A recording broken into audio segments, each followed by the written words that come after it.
This episode of Walking the Floor is made possible with support from Fender Play. Have you or someone you know been looking to learn how to play the guitar? Because my friends over at Fender recently introduced Fender Play, the complete learning platform from the most trusted name in guitar, and it really is the quickest and easiest way to learn how to play.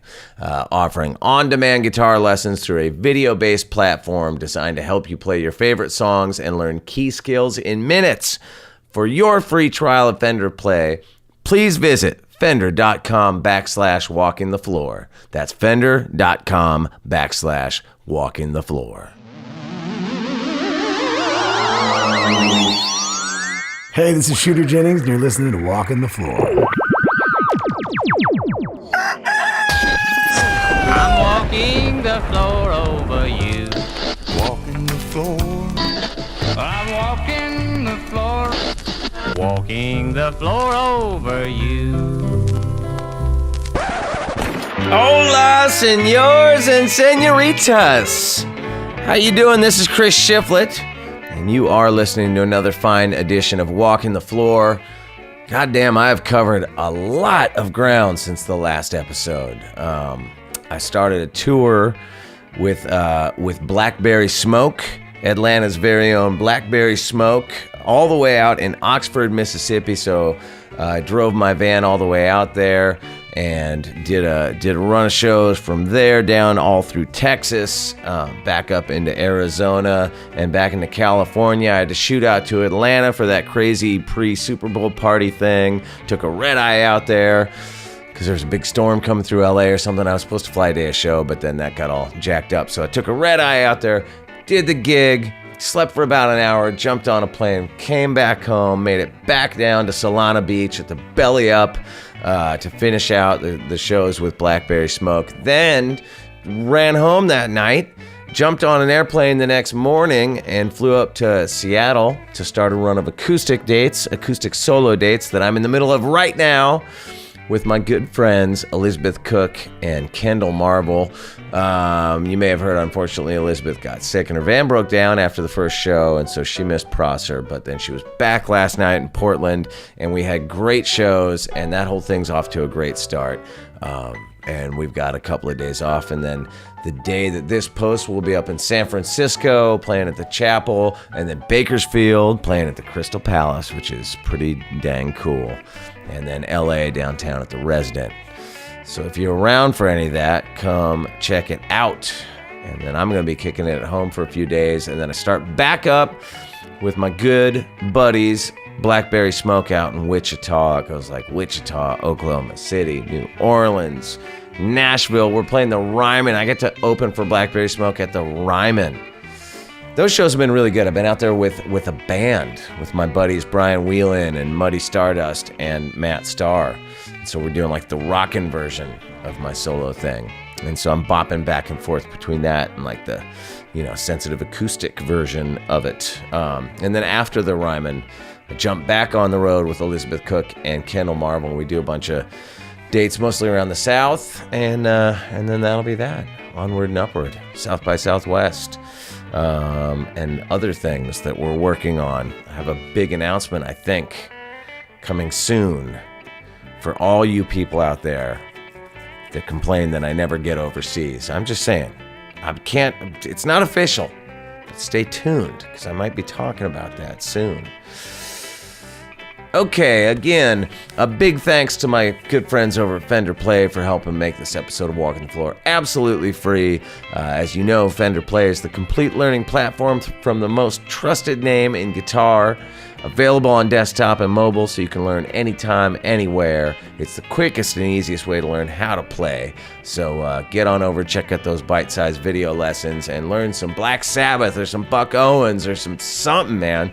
Learn something. It's not that hard, man. We got the internet to help us. For your free trial of Fender Play, visit fender.com/walkingthefloor. And of course, support for this podcast also comes from D'Addario.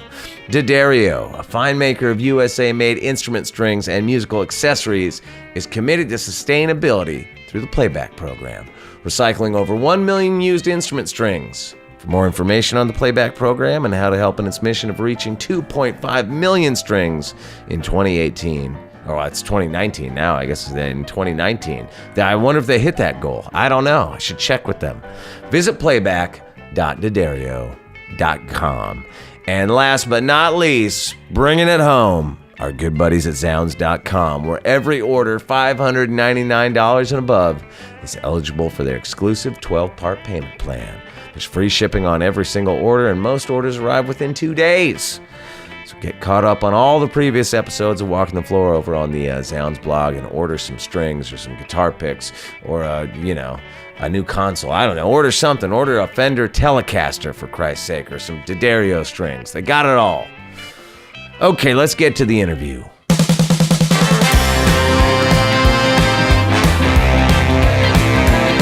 All right, so I first met Shooter Jennings. I mean, obviously I've known who Shooter Jennings is for a long time, and I've known his music for a long time, but I only just met him last May when I had the great pleasure of being in the house band at this Country Music Hall of Fame Outlaws and Armadillos show that they were doing, tied into the exhibit out there. And he was, I guess, curating the band or whatever. Him and Dave Cobb, they put the house band together and invited all the guests, and it was just this whole to-do. It was crazy. It was a mind-blowing experience. But that was the first time I ever met him. And I think that night I asked him if he would, if I could interview him for my podcast at some point. And the guy's he's just super cool. Listening back to this interview today on the plane ride home, I was struck by it. Just felt like I was just listening to me talking to an old friend, and really he's a new friend, but he's that kind of guy. He's just a warm, nice, cool, easy to talk to dude, and really just an interesting artist. I think Shooter Jennings, you look over the course of his career, he's a guy that's never been afraid to, make unexpected left turns musically, and never really kind of gets pigeonholed into one thing or another. And if you haven't listened to his last record, Shooter, it is fantastic. It's like a party country record that came out last year. I think it came out right about the time that I was recording my last record, and was in Nashville and was at that show, and it was all happening, man. So anyway, this is Shooter Jennings on Walking the Floor. Down to the honky-tonk sound. Thanks for having me, bud. This is my first interview with my fancy new microphone clamp-on arm. Nice. Which, I'm not even kidding. I totally, I was just talking about being jealous of Lance Armstrong's setup. He had these. I was like, fuck, I gotta get this when I get home. I love it. The funny thing is, I don't know, I'm not like a super duper gear guy or anything much, but I couldn't, you'd think there would just be the gold standard, radio station microphone. Right. I couldn't find one, and this is janky as fuck. So if it falls off, that's all good, man. It's funny because I dig it. My studio, my house is kind of rigged with a lot of these kind of things. I don't have one of those clamp arms, but I might need to get one of those just for when I do my radio show, because I'm always when I'm on the go all the time on the road, I do my shit on the road. But now that I'm home, I'm trying to get my stuff for my radio show a little bit better. I have it set up more for recording, at the moment. So I have a bunch of mic stands sitting everywhere, and I'm I got to get some shit clamped on. Studio organization is not my strong point at all. Is why I've had this room for a couple of years, but I just put all these things up on the wall, which vibes it out a little bit. And I went to Bed Bath & Beyond. I got all this stuff. I put all my pedals in these little boxes and get everything all organized. I like this little place off the boulevard here, man. It's cool. Well, this is a cool little area because as people have been pushed out of Venice, it's all sort of moving this way, which means my Do you live down here? I live on the west side, yeah. My kids go to school not too far from here, so it's kind of a good, I can drop them off, come here, doink around, go pick them up, It's right, it's a good, it's just far enough away from home to not be distracted, Right. Yeah, have you, you've done your radio show for years now. Have you thought about, or have you ventured into the world of podcasting yourself? Because it seems like that would be an obvious sort of left turn. I did want, because I do the show series and everything. I haven't really done much into that, but we did one podcast called Beyond the Black that I have a producer that I hired. I brought in about 2.5 years ago. That maybe 3 at this point. He's probably gonna yell at me when he hears this. Be like, it's been 3.5 years. But Brad Jewell, but he's great, and he was an old buddy of mine that just he would send me these. He'd send me links via. I'll get to the podcast thing in a second, but he would send me links to like shit from the 80s or like videos or nostalgia or like theme songs from TV shows and shit. And I was like, man, why don't you come in and produce my show and throw all this on my radio show? So so after we'd been doing the show a while, we were going to re-release this album of mine called Black Ribbons on vinyl. And I had this idea to do a podcast that was going to lead up. It was basically 7 episodes leading up to the re-release of this record, and we kind of talked about all the topics that the record was inspired by, which was a lot of conspiracy theory stuff and all, like literature and, you know, people like David Icke and weirdos like that. And then a guy named Bill Cooper, who was super cool. Weird Well, I guy. see the hat that you're wearing kind of ties into that too. Yeah, right. Gone squatching.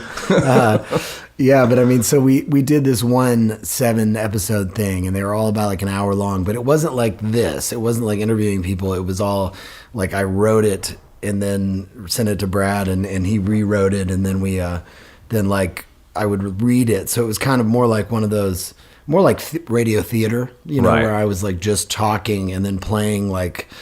I would put music to it and would write custom music for episodes. Like there was one whole episode that was about the Anunnaki, the reptilians, and the idea of the Sumerians and all that. And we did a whole episode about the timeline of supposedly from like the Sumerians until kind of the history, but also I did this like musical play like along with each motion of the timeline and stuff, and was doing all this weird kind of sound effects and stuff, and Brad would put it together. But so that's my only foray into it. I love that side of it. Like one of my favorite things when I was a kid, Art Bell was my absolute favorite. And I used to listen to him every night. I never listened to him, but I've heard him reference. What was it? Political or sort of conspiracy theories? What was his thing? I think my stepbrother was really into Art Bell too. Oh man, he was the greatest. He was like, I mean, you got to remember. So I'm like 16 years old. 17 years old. And this is before the internet. Yes. Right. You know, so you're not getting this stuff. It's not widely available. Right. Well, it was AM radio. So like late at night, every night, still goes on. George Norrie does it now, but it's coast to coast AM. And you would tune in. It was like 4 hours a night starting at like in Nashville. Here, I think it runs from 10 to 2 here. In Nashville, it would be like midnight till 4.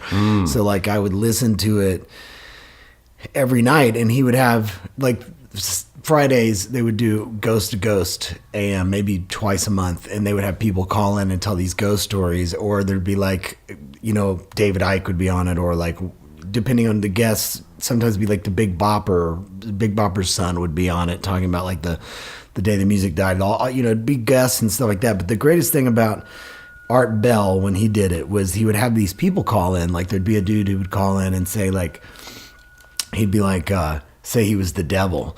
And Art Bell would, instead of being like, this guy's crazy, he would completely believe them. Like, so he would just interview him as the devil. Right. And it would like be it was the most killer, like radio theater. And then like the music that they would play and everything was really, really wild. And like, even when Art Bell died from my radio show, we did an episode, we called it Coast to Coast XM, but it was like, we did the whole episode in the style of Art Bell, like with the music he would use and like the music he'd play as bumper music, and like the music that I chose to play on the radio show would be usually songs that he played on his show, which would always be crazy stuff like Crystal Gale, Midnight in the Desert, and all these kind of like weird songs. But it was so nostalgic going back and doing that episode for me and for Brad. It was like, it's kind of my favorite episode I ever did of the radio show, because it was like I got to be Art Bell for a minute, you know. And does the radio show, is that just ongoing regularly, or do you do it like, is that like seasonal? No, I do it every I do one episode a week, and it airs 3 times in a week. So Okay.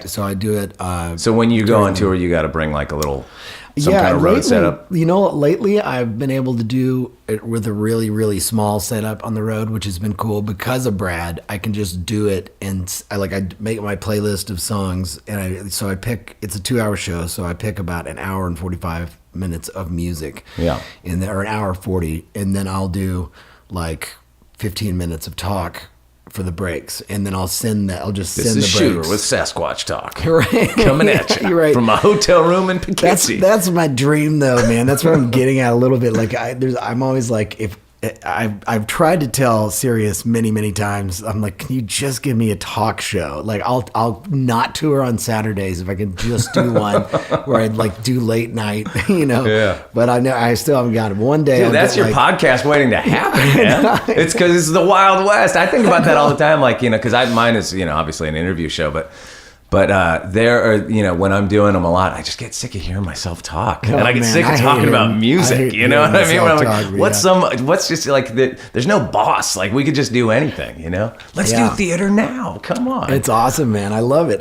Seriously, man. It's like one day I'll get a gig when I'm older, at like when KLOS or somebody's going, when nobody's listening to radio anymore. I'll Right. finally get a radio show. When Steve Jones retires. You're right. Yeah. Yeah. I love his show, by the way.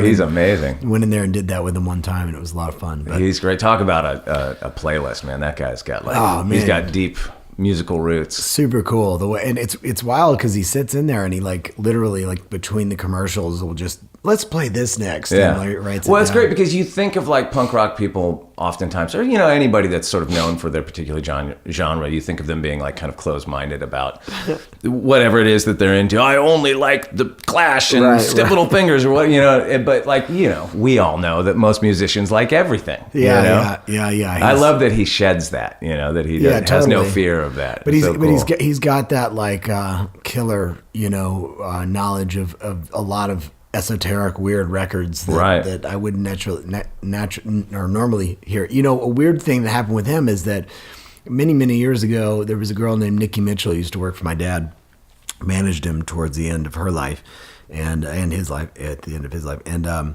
she passed away a couple years ago. But when I was younger, she gave me this cassette of this band doing one of my dad's songs called Checkered Past, which I did not know was Steve Jones's band until I got into Jonesy's Jukebox. He was helping me because I had a show and it wasn't selling that well, and I told him, he's like, why don't you come in, and which helped do it, get it over the top. But he starts talking about this Checkered Past. He's like, we used to do one of your dad's songs, and it was Are You Sure I Ain't Done It This Way? And I was like, that's you? I didn't know that. I was like, I had a cassette of that. I still have this cassette that this I think girl I gave me. played that song with him on his show. Man, that Just possibly, full circle. Possibly, that's I think I did. That's funny. That's I mean, cool. I don't know if it was on the air, but I feel like we jammed through that. It might have been on the air. I don't It know. might I'll have to been. check Man. YouTube. It was. He played it that day, and I was blown away. I was like, "Wow, now that's cool. It's all coming around." So, you know. So the first night that I met you was back in whenever that was, May. Yeah, At yeah. that Country Music Hall of Fame Outlaws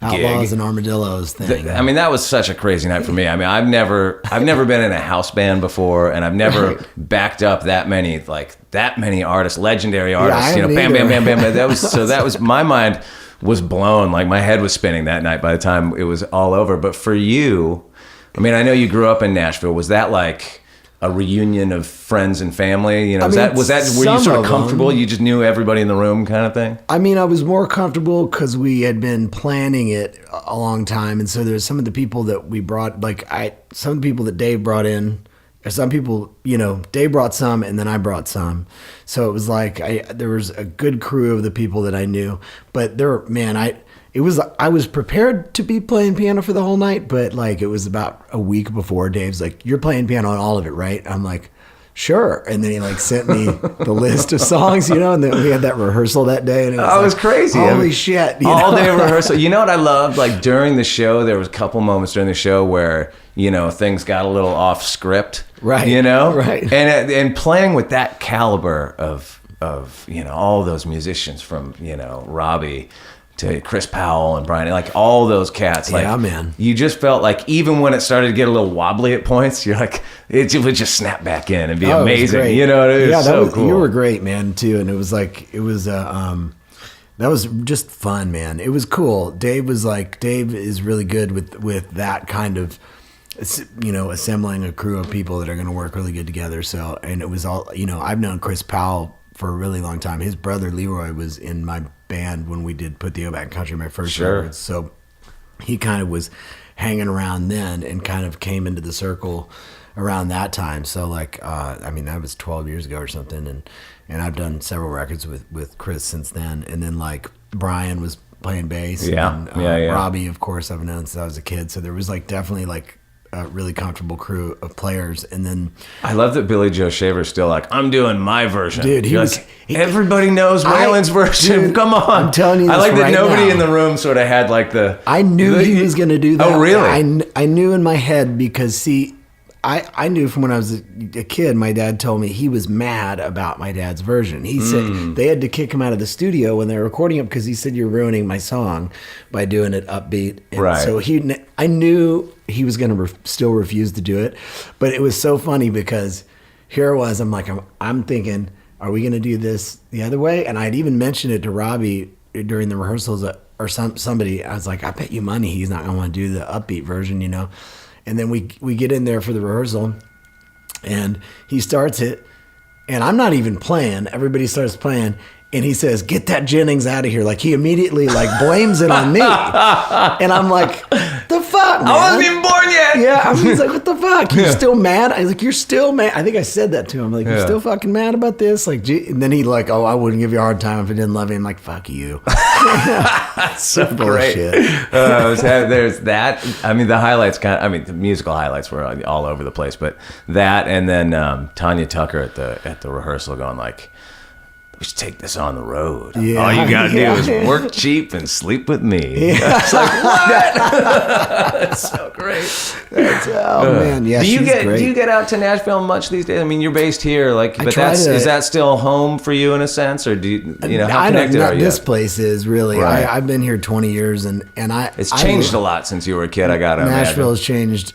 a ton, and honestly, I'm not comfortable there. It's really weird. It's like, first of all, it's changed so much and become this like college town in a way where all the food is like drives me crazy. I can't find good food there to save my life, and I'm a foodie at this point. I'm old and just want a good meal, and you know I'm spoiled by LA. But when I go there, well, when you're there working with Dave Cobb, you eat at Arnold's every day. Oh man, or what's the other Monell's? Or What's the one that's like family style? You like, we went and ate there one night, and I had to go back and just go to sleep.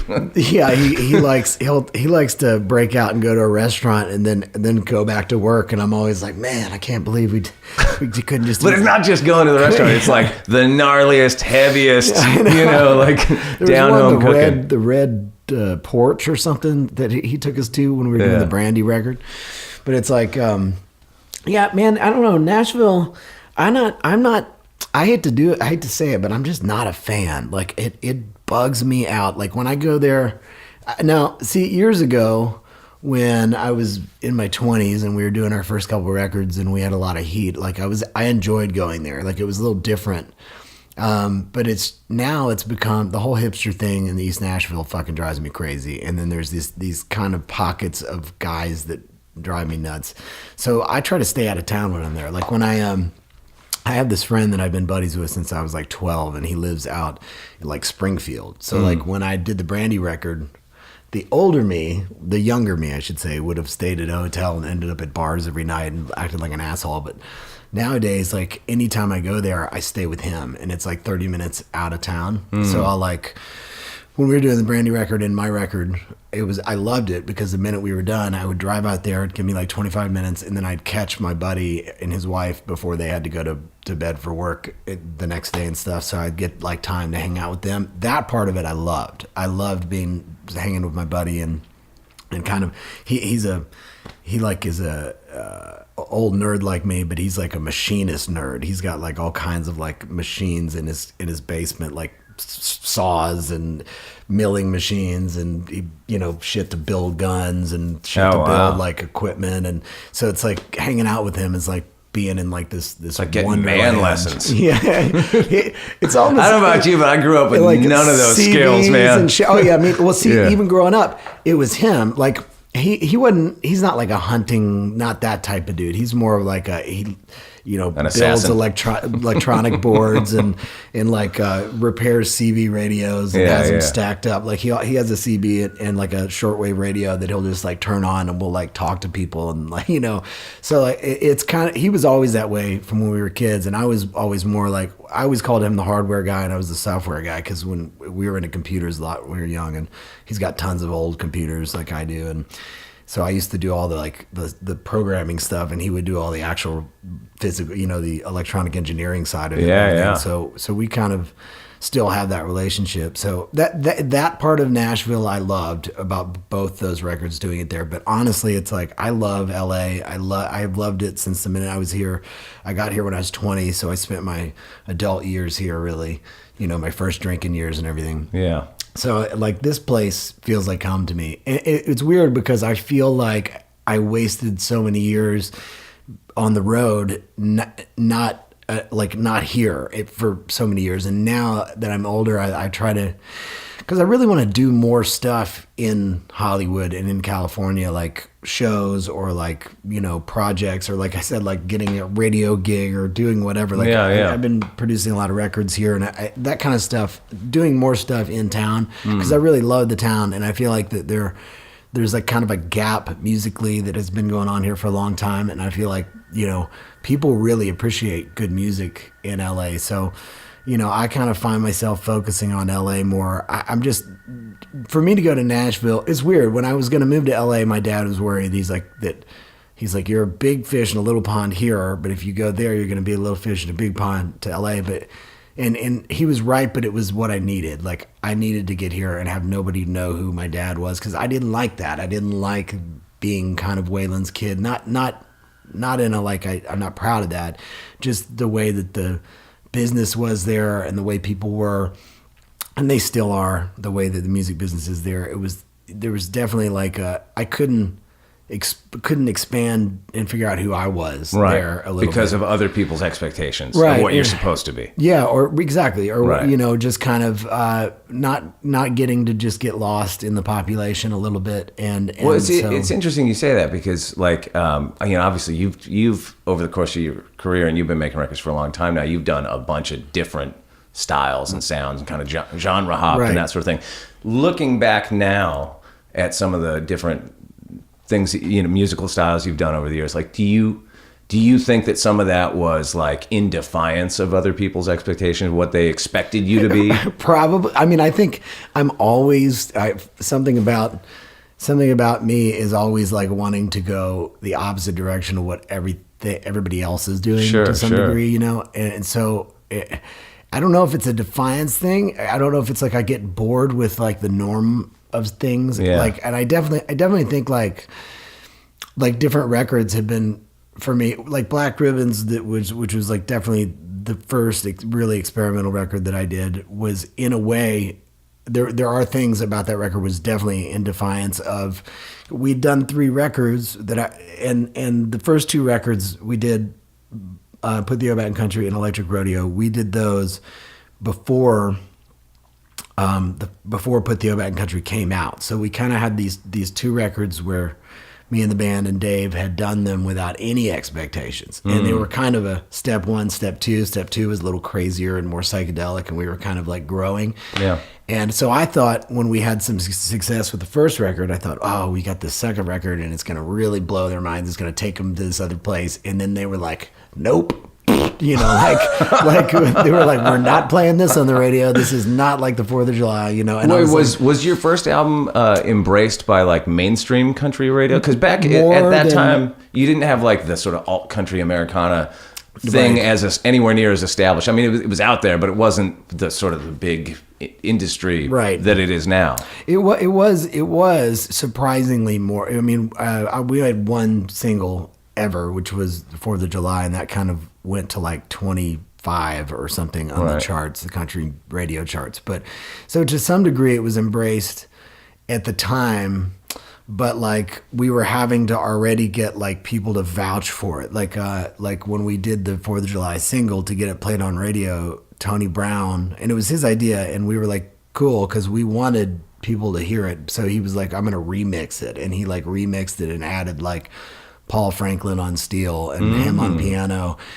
to just get it on the radio. Oh, Tony Brown played on it too? Yeah. I'm actually going to interview him pretty soon. Oh, really? Yeah, I'm excited. Tony's, I loved Tony. He was really good to my dad. And when him and Tim DuBois had Universal South and they signed me, they let me do whatever I wanted. And they let us do these records with Dave, never touch them, never, like, we had 2 offers for record deals. It was them and this guy, Randy Goodman, who I still really like as a guy. He was at Lyric Street at the time, which was like Hollywood Records, like Disney's like arm. And they had like, they had this brand new band called Rascal Flatts at the time. Anyway, but they wanted to like reorder the record and remix it and change it. And Tony and Tim were like, you can do whatever you want, and gave us a deal. And so we did these 2 records that we really loved. And then we did this Waylon Forever record that we started, which came out later.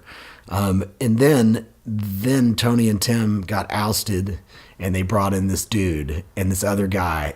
And the situation just went from like, you can do whatever you want to this sucks, like really fast. So that's the classic major label tale. The third, yeah. After I got my ass whipped by like the industry, or I guess I should say not whipped, but like they didn't support our second record. Like then the new people were like, wanted us to do more country records. So I felt like we went and tried to do a more country record, The Wolf, which is hard for me to listen to because our band was also kind of breaking up at the time. And it was kind of me and Leroy Powell were kind of having a fallout, but we're buddies now. Yeah. But, he played on your new record some. He did. Yep.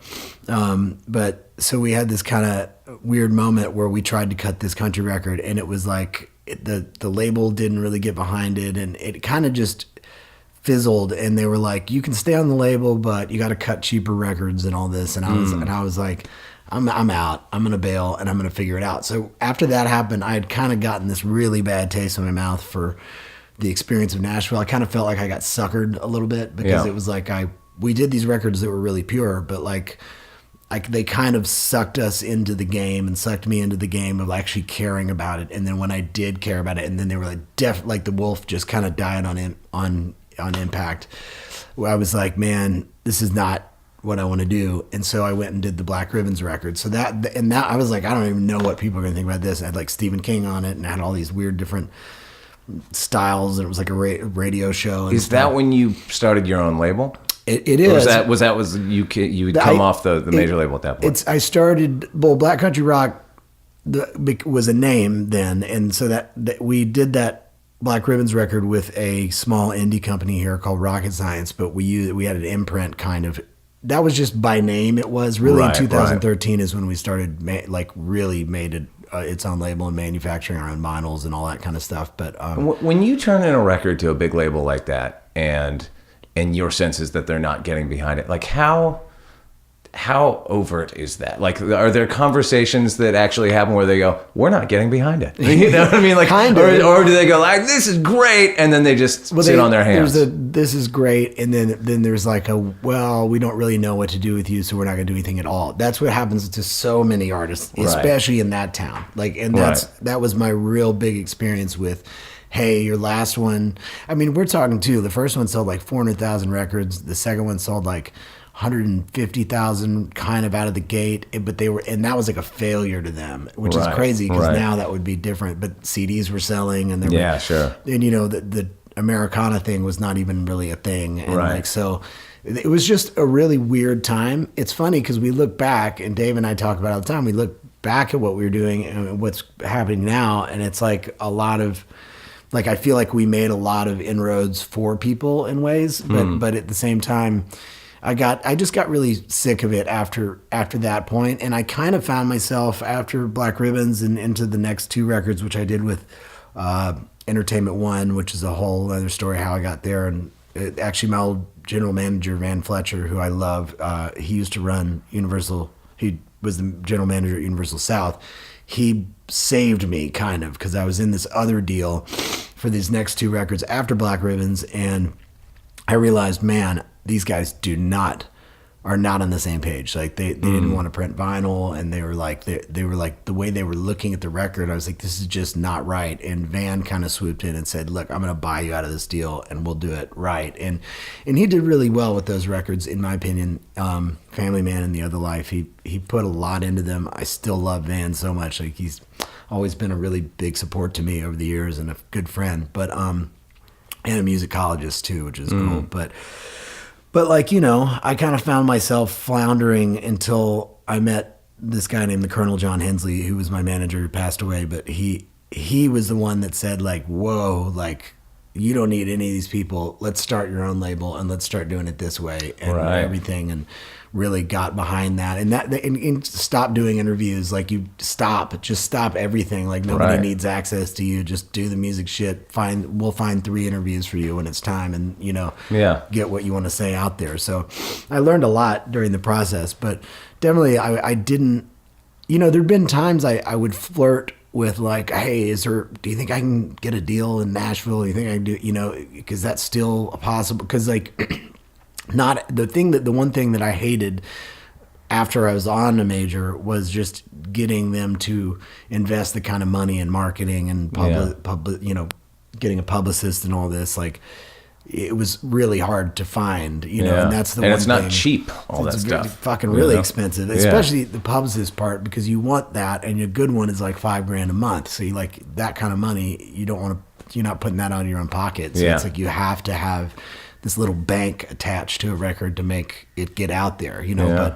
But again, like, over the years you meet people, and now, like, I'm in a place now where I feel like I've got people that I know that believe in what we're doing, that we can get for things without really having to have that. But, you know, that the experience in Nashville is so different than anywhere else. It's like, in the way that town is about in the business is there. It's so interbred. It's so, like, there's these groups of people, and they have all these meetings and these kind of, like, it's really weird. It's really weird. And I don't like being on the inside or the outside of it in a way. So, like, for me, after a while I stopped caring, but, like, there was a point in there, like, when I was doing Black Ribbons, I'm like, and all these records, I'm like, you know, I don't know if anyone's actually listening to this shit, but I'm going to keep doing it and just keep plowing through it, you know. But I mean, do you get a sense, like, because, you know, you go on tour and you tour a lot, and do you get a sense? I always feel like when, like, say, Foo Fighters or whatever put out a new record, you can tell kind of right away in the room live what people are responding to and digging on, you know, more than others. And so it's like the beginning of a tour cycle. You're playing a lot of the songs off the new record, and then they just start falling away because you know, it's you know that goes, you know. So, like, do you get that sense when you're playing, like, we're gonna throw in the Giorgio Moroder tribute track in the middle of, you know, country, like, you know what I mean? Whereas people like, what the fuck? You know what I mean? Like, does that get... I mean, do you mix it up that much live? I do. I mean, look, we've done some drastic moves. Because, I guess part of that question is, like, who is your crowd? Man. Is it, like, hipster kids? Is it cowboys? Is it old folk? Like, who is it? You know? That has been the enigma of my existence, because, you know, even though here I was discovering myself being in LA, once I hit the road with these records, you know, it was still, like, it's interesting over the years, because at first, you know, like, if any other artist, pretty much, that's like a Jason Isbell, for example, he wrote songs and toured and built it, but everybody that came to his shows were there for him right off the bat. Like, I had this whole, like, Waylon factor, which was really hard to trust the audience. So I think that maybe a lot of my reaction with music and stuff, and the drastic nature of how we've done some things, like, for instance, we went on the Black Ribbons record. We went out to tour for that, and it had really not like, the publicity and everything did not really reach the main fans. And we get there and we're doing the whole record, like, top to bottom, with the Stephen King breaks. Then we did, like, a came out left, came back out, and did some old jams. And at first, people were like, what the fuck is going on? Like, there was, like, I remember, like, Ted, my bass player, was, like, in the bathroom at one of the gigs, and he was like, man, they're like, I heard he's on heroin, like, talking in the bathroom and all this shit. And there were definitely, like, the fuck is this? But And you then- can feel that probably 30 seconds in, and then you got a whole totally. album to play. But That we're- takes some discipline, man. But, I mean, at that point, like I and it's always been that way. I always feel like in a really weird way, there's not a lot of push pull. It's kind of like outputting towards them and then just seeing what happens. And like, I learned a lot, man. Black Ribbons, at first, people's reactions were like, what the fuck is this? But all the years later, that's like the one record that's really stuck with a lot of fans. And now when we do that songs off that record, people like kind of go nuts because they know it, and over the years it's gone through, you know. So like, I always feel like challenging the audience is really important.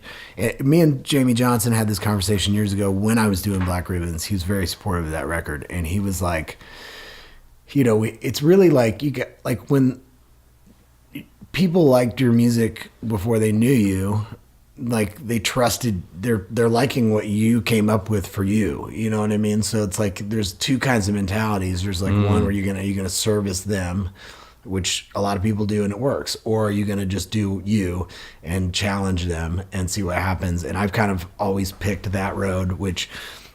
Like the Giorgio thing, man. It's like if in the right rooms, that slams. Like we did this Dragon Con, which is like one of those like Comic-Con style, really old one. People in the outfits and the totally in Atlanta. It's huge, and we did a show there. We did like the whole Giorgio record for the most part, and we had like I was wearing this white suit that had like From Here to Eternity on the back of it and stuff that I had made, and like they were like lightsabers in the air, like they were loving it. You know what I mean? So there is certain like crews, but at this point, after all the years, my point of saying that like at first it was really hard to trust the audience, and I think maybe part of subconsciously a reaction to that was doing records like Black Ribbons, because I knew like it culled a lot of people out, but like the people that stayed, and I got like. Are there for life, like because those ones are like what, like they know.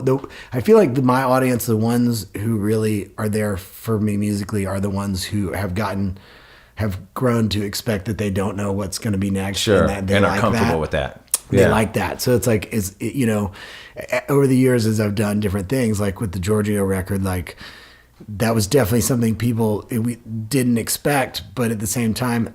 It's kind of my favorite record. It's my wife's favorite record for sure. And it's like, there's a certain crew of people that are like, that's their favorite, that and Black Ribbons, or you know, whenever I do that thing, they like the left turn, you know? So, that excites me. That group of people is my favorite people to cater to, because you know there's a lot tied up in that. Like in the Black Ribbons record, there's all these references from everything to He-Man to Sam Kinison and Charles Bukowski, all like kind of hidden in it. And there's that kind of crew that likes that and picks up on all that. Yeah, like, taps that's into really my people, I think. You know, but you know, it's fun to do all that, and I feel like I'm in a place now where I've established all of kind of who I am via doing that, so I feel comfortable doing whatever, you know what I mean? Like doing the Dave Cobb record, I was like, let's go real like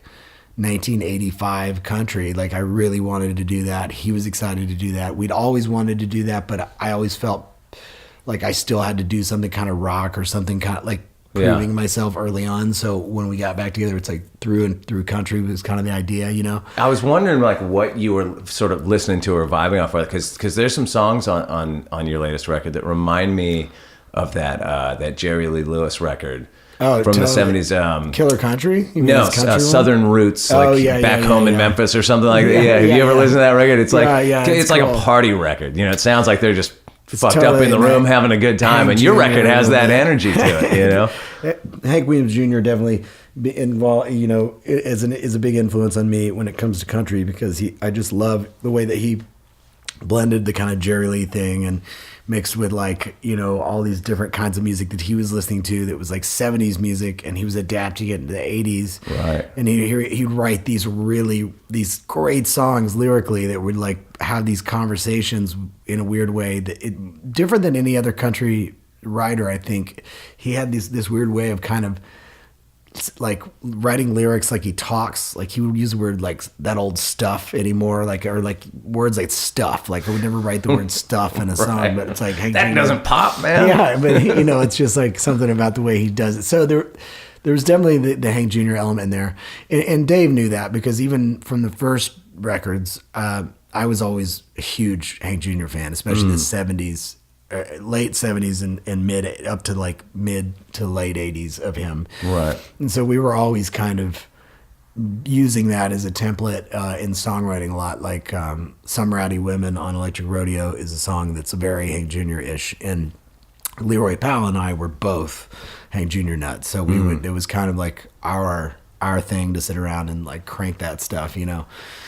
So when we did it, I just knew, like, I already had another record almost done, and I'm like still finishing it. It's like a concept record, right? Kind of, yeah. It's more of a concept record, more kind of experimental, kind of, but it's it's different kind of blend than the other ones. But I just didn't know if that was right. I felt like at the moment it was, since Giorgio was this left turn, I feel like this was kind of like a 180, and I wanted to do like a 90-degree turn and then another 90-degree turn to kind of get there. And so with the record with Dave, I thought it was a good way to kind of, also at the moment, a lot of cats are doing that kind of experimental stuff. And I felt like in the one thing people weren't doing in, you know, other dudes out there like Sturgill and all those guys, like nobody's really doing this like classic like 80s country vibe and pulling it off, and I knew we could do it, so I was like, let's throw that in there. What led to you working with Dave again after all these years? The Brandy record. Oh, right, because you guys had done that first, right? Yeah, we co-produced that in like March, and we started recording mine in August or something. So like we did her record, and we'd already talked about doing a record before it, and then we went in and spent 3 weeks doing that, and that was just kind of us getting back together, because I mean, he's been in Nashville, you know, and I'm here, and we have our different systems now. But it's has he changed much as a producer since the early days? Because those were some of the first records he even produced were your records, right? I think so. I think he had just moved here to be a producer after being in this band, and he'd been working in Atlanta, because he brought a dude named Mark Rains out here who is still here, and I use for everything out here now. Like he left, and Mark and I started working. Mark has a studio here and does his thing anyway. It's really good. But is that Cobb strumming the acoustic on your record? Yeah. I think on all of it he's playing the acoustic. There's that one song, I think it's Rhinestone Eyes. Oh yeah. It's got that real like I'm trying to think. Distinctive strum to it. I'm trying to Sounds think. legit. That's probably, that's got to be him on that one. I think I might have played on DRUNK. I think I might have played acoustic on that one, because it was a certain type of thing. But there's like a thing to some of those records, like that you're referencing, some of those old Hank Jr. records, or even your dad's records actually quite a bit, where there's, you know, where a lot of people would just be going jing, jing, jing, jing kind of thing. But it's like putting these weird accents on the strum, and he's like nailing it in that song, Rhinestone Eyes. It's killer. Yeah. Dave nails that. It's kind of that, like, I mean, but Dave, in a way, it's like he's learned a lot, I guess. I don't want to say that, because it's not like he didn't know shit. It's just he's like expanded a lot. Yeah. And especially having like RCA Studio A. But like when we get together, it's exactly the same as it was years ago. It's the same kind of vibe. He just knows more shit now. So like we'll have conversations about stuff. Like I was building my home studio, because I'm like, I just finished a record, and then I'm starting another one, and I needed to be able to mix at home. So like I was, you know, getting some equipment, and I was like, I needed a couple preamps or something. So I'll call Dave, and I'll be like, man, I'm looking for, you know, I need some good, like some Chandler preamps or something. He'll be like, oh, Brian, this Brian Curry, friend of ours, Brian McCurry, had these TG2s that were like, that Dave used on my second record that now he was trying to sell. And so I bought those from him, you know. So me and Dave will talk. I was like, are you a gear guy? Because it's funny, Dave has like become him. My go-to. Like if I'm looking at a guitar, he's the first guy I ask. I send him a picture like, should I get this? He's like the meet a guy in a parking lot, kind of like Craigslist gear guy. I'm not that far. Totally. Like I've become more of one over the last year, because I built this home studio, and I built and I started doing, after Brandy, I started like really, I had been producing records, but like I started doing a lot bigger records and longer processes and stuff. And so I needed to kind of build a traveling rig too. So he was definitely helpful in that. And I've been working on something pretty weird right now. So like I was looking for one of those H910s, those Eventide like Bowie used, and I found one. He was like, I'm about to buy it. And I was like, dude, I'm going to do it. I'm going to get it. And so I snaked it out from under him. He told me what it was. The very same one he was looking at? The same one. He was on Reverb. But he was like, go for it. If you're going to get it now, because I'm going to get it. And I was like, all right, I'm getting it. You know? Well, at least he had his blessing. Oh yeah. He's great, man. Because it's like that. I mean, he goes in and out of gear. He'll buy shit and use it for a month and sell it, and then get something else. Oh, dude, different. I've bought like probably 4 guitars off Dave in the last couple of years, because he's like, dude, there's this Strat I'm looking at and I got to sell something. You want to get this one? I'm like, I'll take it. Yeah, so he's like selling stuff to go get the other thing that he probably sells a couple months later. You know what I mean? Yeah, it's moving around all the time. He raves about your piano playing. Was piano your first instrument? Is that your main instrument? But piano is I would say, like I only started playing guitar out of necessity, really. I played drums when I was little, and I took piano lessons early on. My mom plays piano, so like I gravitated towards it, especially because I loved drums, and piano and drums is the same thing. It's like a percussion instrument for that reason. It's like you push this button to make this sound. And then, guitar is like 5 different ways to hit the same note, and it's that always confused me. And even to this day, like I'm a pretty good rhythm player, but I'll never be a lead player, and I never will care about John Hensley used to laugh because I used to say I hate the guitar, because in a weird way I do hate the guitar. Like I look at it, and it's frustrating. I have to use it to get certain sounds, and like. It is funny though. There's a funny thing with guitar playing that I think about this all the time. So much is like in your head. Like I went to go record a thing on a friend's record recently, and I just felt like I just wasn't in the, I don't know. I just wasn't in the right headspace for it. And I just wasn't playing well. It's almost like the same way I feel about golf. Like where you think you're doing well, and I don't play golf because I'm fucking terrible at it. But like you play around a golf and you do okay, and then you come back and it's like you've never played it before in your life. Like guitar's like the same thing for me. Where there's just some days where you just can't make your amp sound right, where nothing feels right. You feel, it's just goofy. It's weird like that. Every day for me on the guitar. I'm on the road and I play it, and it's only because of necessity. If every song worked as a piano song, I would be like Regina Spektor, and it doesn't. So it's not that way. But piano is. I can shoot right to it and move through it. Like on the Brandy record, I sat at the piano the whole time. I played on the record, but also as we were constructing the songs, Dave was on acoustic and I was on piano, and we were because I can just move fast that way. Sure. But I think maybe it's the computer nerd in me too, because I'm very much like sit in front of a screen and type. How involved in like learning to play music were your folks? And I asked that for me learning to play? Yeah, for you learning, because I asked that. Oh, really? Because I've got kids, and I know you got kids, and my kids all have played and sort of weave in and out of it, and most of them are sort of out of it right now. And I'm there. It's a constant struggle of like I don't want to be too much of a pain in the ass. Yeah, I don't. But then I'll see somebody like Lucas Nelson. I'm like, God damn! Like, what Willie Nelson do? His kid rips. What am I doing wrong? Oh man. See, my daughter's 11, my son's 7, and like my daughter has learned piano and is really good at it by ear. It's kind of how I was. Like I took 2 years of lessons. They asked me, like I think they wanted me to do something extracurricular, and I never liked sports, and I think so they gave me like an option to do something, and I picked piano, and I hated it, like because it was like you have to play Alouetta and you have to do these fucking recitals. Like I hate recitals. I feel like playing a show is still like playing a recital. Like if I had it my way, I would do everything in my home, in my studio, and put it out like the Beatles, or like in a recording studio, and not have to tour. But I enjoy it. But it's like my favorite thing is that like being alone and making something new. But so when I did the 2 years of piano, but it really helped kind of establish a base. But my dad never pushed it. But I loved music, and I loved.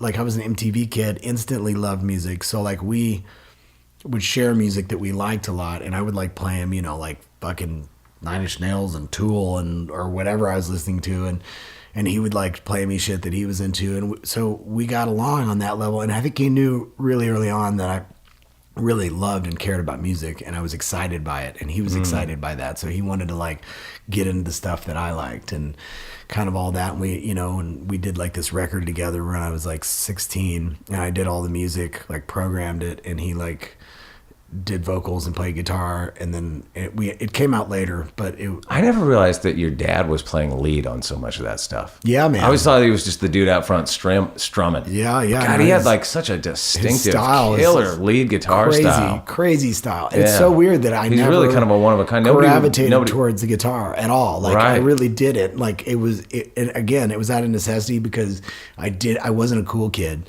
So when I was starting a band, I knew that I had to learn how to play it if I wanted to make songs that sounded like that. So I would like, you know, for a long time I just had like open tuning and was doing it that way, and then eventually kind of learned how to make chords. And you know, I still can't do a proper bar chord like to save my life. I don't know if it's my fingers or what, but so everything I do is in down here in the normal chords or whatever. You know? Yeah. But you know, like, but I definitely, they didn't ever push it. It wasn't ever even a thing. And it was weird because like I never, like my dad didn't like hum music, or I didn't ever like see there, and I'm this way. Like it's really like like you get there to make music in the moment. If I'm going to write a song or something, but like I don't sit around and jam with buddies. Like we don't have guitars on the bus. Like right. If anything, I want to fucking get drunk after the show and not fucking pick up a guitar, or do whatever, you know, or I'm too busy pacing back and forth all the way leading up to the show, thinking about, am I going to fuck this up tonight? You know? It's funny you say that. I'm the same way when I'm working a lot. You know, if Foo Fighters are in the middle of a tour cycle, or we're like rehearsing, or we're making a record, like I don't have the desire or the discipline to then pick up a guitar when I'm sitting at home, and especially with writing. Like if I'm touring a lot, I feel like that I never am picking up a pad.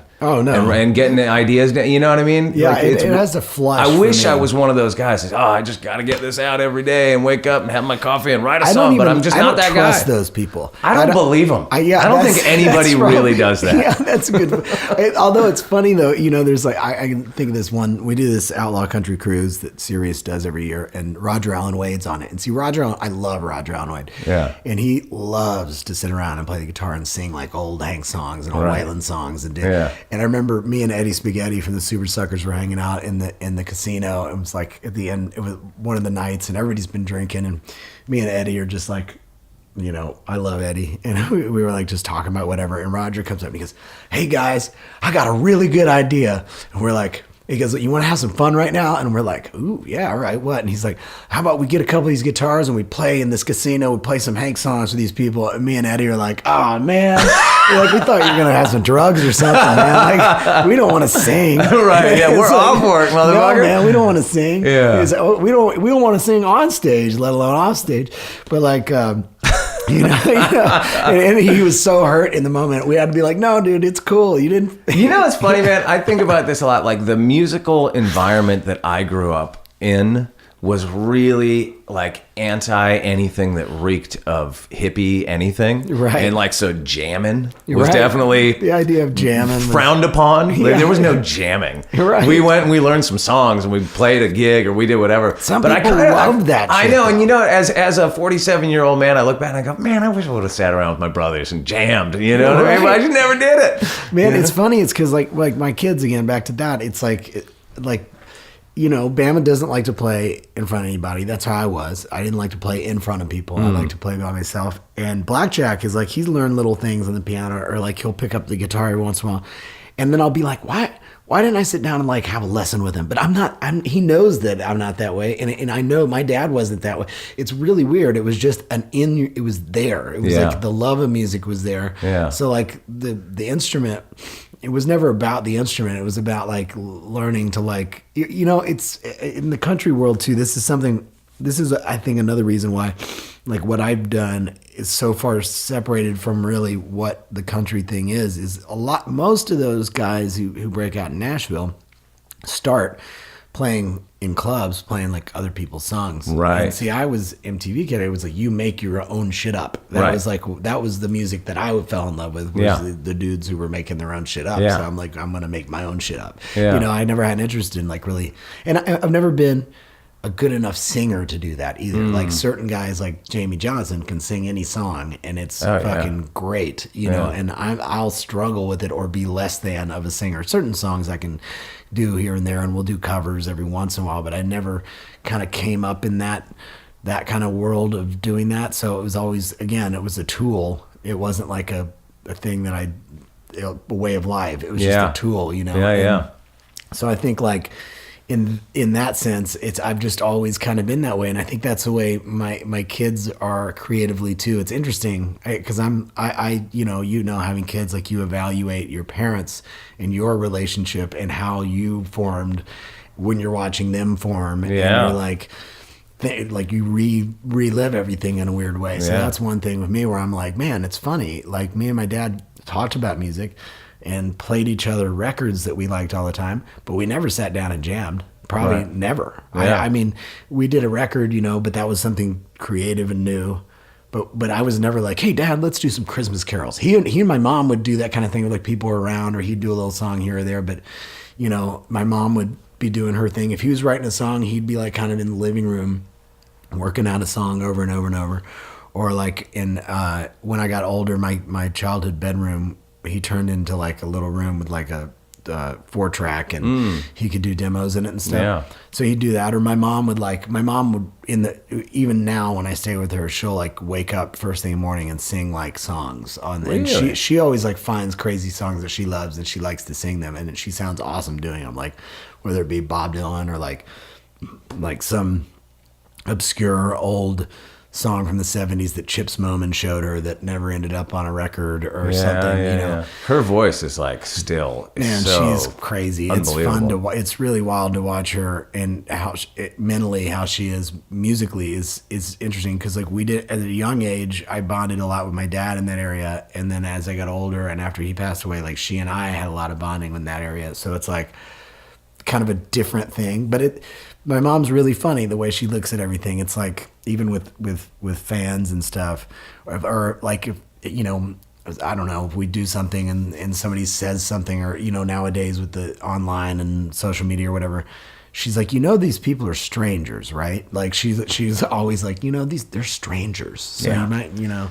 That it's a really good point, because that is a funny thing. You know, when we were growing up, you didn't have a pipeline to the musicians that and they were never going to answer back on Twitter because there wasn't no such thing or whatever. You had to buy a magazine. Yeah, I think about this all the time. And even like when I did come into contact with them, I never had any illusion that they wanted to be my friend. Yeah, you know, at all. Totally. You know what I mean? Like it's really weird or nowadays. That they even had friends. You know, it's like it is really weird now, and it's interesting the cats who have successfully not done it.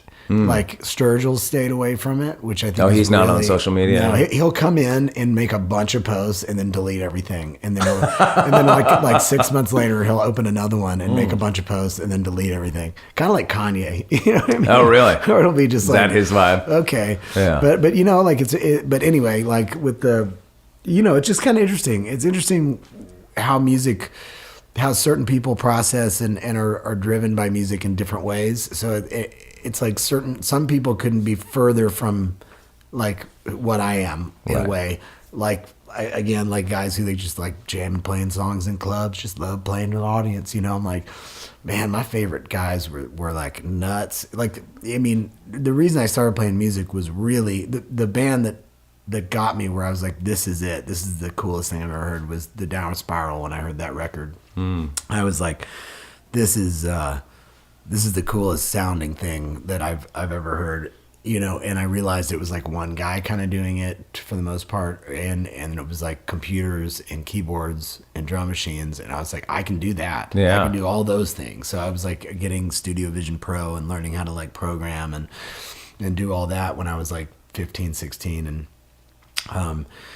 so it was kind of like that is where I kind of came from in it. So it always was like the kind of that mentality of creating records. And then it wasn't until I got here And I had a band that I brought with me here, and we started doing shows here. And it was like the live thing was even like, it was never even a thing in Nashville. I think we did like one show ever or 2 shows in Nashville. And do you keep a hectic touring schedule now? Like your record's only what, 4 or 5 months old, August, right? yeah, So are but you like in cycle? We're kind of out of it now at the moment. Really? We did May. We hammered it really hard from May. We had singles coming in from May till like November 15th. We were Right. we did like 180 shows or something crazy. And then we stopped because I've got a couple records that I'm doing that I had to make time for. And then also with the winter, we start again January. We're going on that cruise again, the 4th or 5th Outlaw Country Cruise. I think it's the 4th one. And then we're doing let's see. Then it kind of starts. I'm doing it a little lighter next year, but we just hammered it really hard. Especially once the record came out, we just kind of were gone until, which was tough. The toughest part about that is the travel. I wish I had a way to, I wish that I had millions of bucks and could do like I'm going to fly to a show and fly home, because it's like the amount of work that doesn't get done when I'm on the road is a bummer. I wish I could be doing records or had like a Pro Tools rig in the back of the bus or some shit. Yeah. But no, just got 8 other people and, and alcohol. You just have to form a band with Bruce Dickinson from Iron Maiden. That'll solve your airplane problem right there. There you go. Yeah. Right. Well, Boom, problem Jamie solved. flies them now too. That's another thing. Jamie quit smoking pot and started flying planes, and so he's like flying his Who, own Jamie plane. Johnson? Yeah. No shit. I'm like, man. I don't know what I think about that. Yeah, he goes. Well, I that figured doesn't necessarily sound very safe to me. I know. It's like Alan Jackson flies his own plane. I opened for him. I opened for Alan Jackson in or maybe 2011, 10, out here in California, and we did a show. We were at Soundcheck, and he had not taken off from Nashville yet. Whoa. And then he flew in, went right to the gig, did the gig, went back, and flew home. I think Dierks Bentley flies his own plane now too. I'll Yeah, there's never a lot do of people that. doing it. I'm a shitty driver alone, so Yeah. that'll never happen for me. Well, there's but probably less stuff to bump into when you're in the air, like the ground. to a point, yeah, or buildings. There's or whatever. one thing to bump into. The It is ground, 0% real fast. survival rate. Yeah. Dude, thanks for coming and doing this, man. Yeah, I feel like we man. covered a lot of ground. That was amazing. Thanks for having me, man. It's fun talking to you, dude. It's like I love getting to kind of know you a little bit. Juke joint down. Making crowd get drunk. All right, that was Shooter Jennings on Walking the Floor. Make sure you get on over to walkingthefloor.com. I'm going to post links to many of the things that we spoke about, including Art Bell Coast to Coast. So you can get freaky deaky like Shooter Jennings, man. Anyway, thanks again to Fender Play for all their support. If any listeners are interested in learning how to play the guitar without the usual hurdles, check out a free trial by visiting fender.com/walkingthefloor. Oh boy, I'm tired, but I'm digging it. I'm gonna get a good night's sleep at home tonight, and then I'm gonna be back on the road. So I'll see you all real soon. Adios, amigos!